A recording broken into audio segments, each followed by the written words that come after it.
પ્રકરણ 7 એનું ઉદાહરણ 7 એમાં આપણને -4 6 એ વિભાજન બિંદુ આપેલું છે અને રેખાખંડના અંત્ય બિંદુના યામ આપે છે -6 10 અને 3 -8 તો આ વિભાજન બિંદુ આ રેખાખંડનો કયા ગુણોત્તરમાં વિભાજન કરશે એ આપણે શોધવું છે। તો આપણે વિભાજન બિંદુના યામ pxy p -4 6 એમ લઈ લઈએ અને રેખાખંડના અંત્ય બિંદુના યામ જે રહ્યા એના a અને b નામ આપી દઈએ બિંદુઓના। તો a x1 y1 બરાબર a -6 10 અને b x2 y2 બરાબર b 3 -8। હવે રેખાખંડ દોરીએ તો ખબર પડે કે a x1 y1 તો એ આપણને -6 10 આપેલા છે અને b ના યામ x2 y2 આપણને 3 -8 આપ્યા છે। એ રેખાખંડ પર કોઈ બિંદુ p આવેલું છે જેના યામ આપણે હાલ xy લઈએ તો એ આપણને -4 6 આપેલા છે અને આ બિંદુ p એ આ રેખાખંડનો m1 જેમ m2 ગુણોત્તરમાં વિભાજન કરે છે એ તરફથી। તો ધારીએ આપણે ધારો કે બિંદુ p -4 6 એ રેખાખંડ AB નું a તરફથી m1 જેમ m2 ગુણોત્તરમાં વિભાજન કરે છે।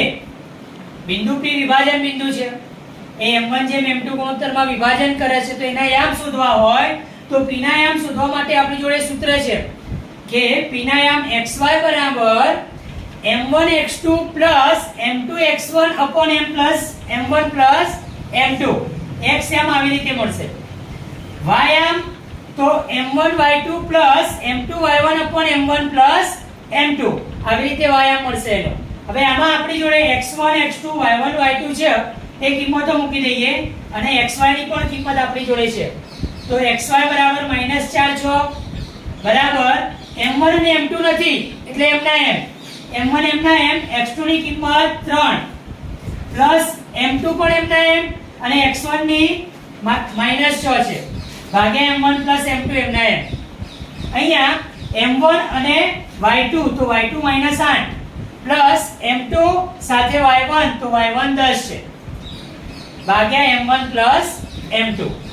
હવે -4 6 બરાબર શું થશે તો 3 ગુણ્યા m1 એટલે 3m1 આ પ્લસ અને અંદર 6 રે માઈનસ છે એટલે આનો ગુણાકાર થઈ જશે 6m2 પણ પ્લસ માઈનસ છે એટલે -6m2 અને નીચે m1 m2 જે રહ્યા એમના m રાખવાના। હવે y માં તો -8 ગુણ્યા m1 એટલે -8m1 પ્લસ 10 ગુણ્યા m2 એટલે 10m2 અને નીચે m1 m2 એમના m। હવે આ x યામ આ y યામ તો x યામ અને આ y યામ છે x યામ સાથે સરખાઈ શકાય અને આ y યામ સાથે સરખાઈ શકાય એટલે -4 બરાબર આપણને 3m - 6m ભાગ્યા m1 m2 3m1 -6m2 ભાગ્યા m1 m2 મળશે। તો જોઈએ -4 બરાબર 3m1 -6m2 ભાગ્યા m1 m2 કરીએ તો આ m1 m2 જે રહ્યું એ ભાગાકારમાં છે એને આ બાજુ લાવીએ -4 સાથે તો ગુણાકારમાં આવે એનો -4 સાથે ગુણીએ તો -4m1 -4m2 થશે બરાબર 3m1 -6m2 એમના m। હવે m1 અને m2 વાળા પદો ભેગા કરીએ તો આ જે આ બાજુ -6m2 છે અને પેલી બાજુથી આ બાજુ લાવીએ તો +6m2 થઈ જાય અને અહીંયા -4m2 તો છે તો 6m2 -4m2 બરાબર આ 3m1 હતા જ ત્યાં આ -4m1 ને પેલી બાજુ લઈ જઈએ એટલે પ્લસ થશે તો 3m1 4m1 અહીંયા 6m2 -4m2 કરીશું એટલે 2m2 વધશે અને બરાબર 3m1 4 ભેગા કરીશું એટલે 7m1 થશે। 6m2 4m2 એટલે 2m2 થશે અને 3m1 4m1 તો 7m1। હવે આપણે m1 ભાગ્યા m2 જોઈએ છે તો m1 આ બાજુ છે આ m2 ને પેલી બાજુ ભાગાકારમાં લઈ જઈએ તો m1 ભાગ્યા m2 થઈ જાય પણ આ 7 જે રહે એ ત્યાં ગુણાકારમાં છે ને એના બાજુ લાવશું તો એ પણ ભાગાકારમાં આવશે એટલે આ બાજુ 2 ભાગ્યા 7 થશે, આ m2 પેલી વાત જશે એટલે m1 ભાગ્યા m2 થશે. તો m1 ભાગ્યા m2 બરાબર આપણને 2 ભાગ્યા 7 મળે એટલે આપણને ગુણોત્તર મળી ગયો. જે ગુણોત્તર આપણે ધાર્યો તો m1 જેમ m2 એટલે m1 ભાગ્યા m2 એને m1 જેમ m2 કહેવાય. તો m1 જેમ m2 બરાબર 2 જેમ 7 મળ્યું. તો આપણે લખવાનું કે માટે બિંદુ P -4 6 એ રેખાખંડ AB નું A તરફથી m1 જેમ m2 બરાબર 2 જેમ 7 ગુણોત્તરમાં વિભાજન કરે છે.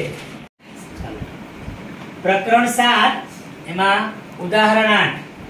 ઉદાહરણ 8 માં આપણને રેખાખંડના અંત્યબિંદુઓ આપણને આપેલા છે 2 -2 અને -7 4. તો એ રેખાખંડના ત્રિભાગ બિંદુઓના યામ શોધવા છે. એટલે કે જે અંત્યબિંદુઓ આપેલા છે એનાથી બનતો રેખાખંડ આપણે A અને B લઈ અને AB રેખાખંડ લઈએ તો એના ત્રિભાગ બિંદુઓ, તો એ રેખાખંડના 3 સરખા ભાગ કરતા હોય એવા બિંદુઓના યામ શોધવા છે. તો એવા બિંદુઓ કેટલા હોય? 2 કે જે રેખાખંડના 3 સરખા ભાગ કરે. તો આપણે AB રેખાખંડ લઈ લઈએ. તો આ જે આપણને અંત્યબિંદુ આપેલા છે એના નામ આપીએ કે a x1 y1 બરાબર a 2 - 2 અને b x2 y2 બરાબર b -7 4. રેખાખંડ AB લઈએ તો એના યામ x1 y1 બરાબર 2 - 2 અને b ના યામ x2 y2 બરાબર -7 4. હવે આ રેખાખંડના ત્રિભાગ બિંદુઓ ધારીએ કે P બિંદુ છે એના યામ xy છે અને બીજું બિંદુ Q છે જેના યામ ST છે. આવું આપણે ધારી રહ્યા છે.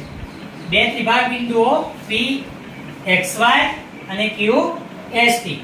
હવે અહીંયા જે આ P અને Q ના કારણે AB ના 3 ભાગ પડે છે એ ત્રણે 3 ભાગ સરખા હશે. તો આ બિંદુ P જે રહ્યું એ આ રેખાખંડ AB નો A તરફથી આ એક ભાગ છે એટલે 1 જેમ આ બાજુ રેખાખંડ AB ના બાકીના 2 ભાગ છે એટલે P બિંદુ રેખાખંડ AB નો A તરફથી 1 જેમ 2 ગુણોત્તરમાં વિભાજન કરે છે. P બિંદુ રેખાખંડ AB નો A તરફથી 1 જેમ 2 ગુણોત્તરમાં વિભાજન કરે છે એવું કહેવાય. કેમ કે આ P અને Q ના કારણે 3 ભાગ પડ્યા. એમાંનો P અને A વચ્ચેનો ભાગ જે રહ્યો એ 1 ભાગ અને P થી આ B સુધીના ભાગ છે 2. એટલે P જે રહ્યું એ 1 જેમ 2 ગુણોત્તરમાં વિભાજન કરે છે એવું કહેવાય. તો હવે વિભાજન સૂત્રનો ઉપયોગ કરીને આપણે P ના યામ શોધીશું. તો ધારો કે બિંદુ P xy એ રેખાખંડ AB નું A તરફથી m1 જેમ m2 બરાબર 1 જેમ 2 ગુણોત્તરમાં વિભાજન કરે છે. આવું લઈએ તો બિંદુ P જે રહ્યું એ રેખાખંડ AB નું 1 જેમ 2 ગુણોત્તરમાં વિભાજન કરે છે. તો બિંદુ P ના યામ વિભાજન સૂત્રથી આપણને મળશે. તો બિંદુ P ના યામ xy બરાબર આપણી જોડે સૂત્ર છે m1x2 m2x1 m1 m2 અને m1y2 m2y1 m1 m2. એમાં કિંમતો મૂકીએ. P ના યામ xy m ના m તો માટે xy બરાબર m1 એટલે 1 લેવાનો અને x2 ની કિંમત -7 પ્લસ m2 એટલે 2 અને x1 ની કિંમત 2 ભાગ્યા m1 m2 તો 1 + 2 લઈશું. એવી જ રીતે અહીંયા m1 1 y2 4 છે પ્લસ m2 તો 2 લેવાના છે અને y1 ની કિંમત -2 છે અને ભાગ્યા m1 m2 એટલે 1 + 2. તો જોઈએ માટે xy બરાબર શું થશે? અહીંયા આ 1 ગુણ્યા -7 કરીએ તો -7 થઈ જાય પ્લસ 2 ગુણ્યા 2 એટલે 4 થશે અને નીચે 1 + 2 કરીએ એટલે 3. એવી જ રીતે અહીંયા 1 ગુણ્યા 4 કરીશું તો 4 પછી પ્લસ 2 ગુણ્યા -2 2 ગુણ્યા -2 એ -4 આવશે. આગળ પ્લસ છે માઈનસ થઈ જશે તો 4 - 4 અને નીચે 1 + 2 એટલે 3. તો માટે xy બરાબર આપણને શું મળશે? તો -7 + 4 કરીએ તો -3 આવે અને -3 ભાગ્યા 3 કરીશું તો -1 મળશે. -3 આવશે અને એના -3 ના 3 વડે ભાગીએ એટલે -1 મળશે. અહીંયા 4 - 4 કરીએ એટલે 0 થાય. 4 - 4 0 ભાગ્યા 3 કરીશું તો 0 ભાગ્યા 3 0 ના કોઈ પણ સંખ્યા વડે ગુણીએ તો કોઈ પણ સંખ્યા વડે 0 ના ભાગીએ જવાબ 0 આવે. તો માટે આપણને xy બરાબર -1 0 મળે છે. બરાબર. તો આ p ના યામ મળી ગયા આપણને xy બરાબર -1 0. હવે q ના યામ શોધવા છે. તો અહીંયા જોઈએ તો ખબર પડે કે અહીંયા જે રેખાખંડ PB બને છે એ રેખાખંડ PB નું મધ્ય બિંદુ q થાય. કેમ કે આ બધા ભાગ સરખા છે, 3 3 ત્રિભાગ કયા એમાંના 3 3 ભાગ સરખા છે. માટે આ PB જે રેખાખંડ રહ્યો એનું મધ્ય બિંદુ q થશે. તો અહીં બિંદુ q એ રેખાખંડ PB નું મધ્ય બિંદુ છે. તો q ના યામ શોધવા હોય તો મધ્ય બિંદુના યામની રીત છે. કેવું? તો કોઈ પણ રેખાખંડના મધ્ય બિંદુના યામ શોધવા હોય તો એના અંત્ય બિંદુઓ જે રહ્યા એના પરથી શોધી શકાય. કેવી રીતે? તો અંત્ય બિંદુ જે રહ્યા એના x યામનો સરવાળો ભાગ્યા 2 અને અંત્ય બિંદુના y યામનો સરવાળો ભાગ્યા 2. તો અહીંયા q ના યામ st બરાબર x + x2 ભાગ્યા 2 અને y + y2 ભાગ્યા 2 મળશે. એમાં કિંમતો મૂકીએ. x ની કિંમત -1 છે તો st બરાબર -1 + x2 -7 છે.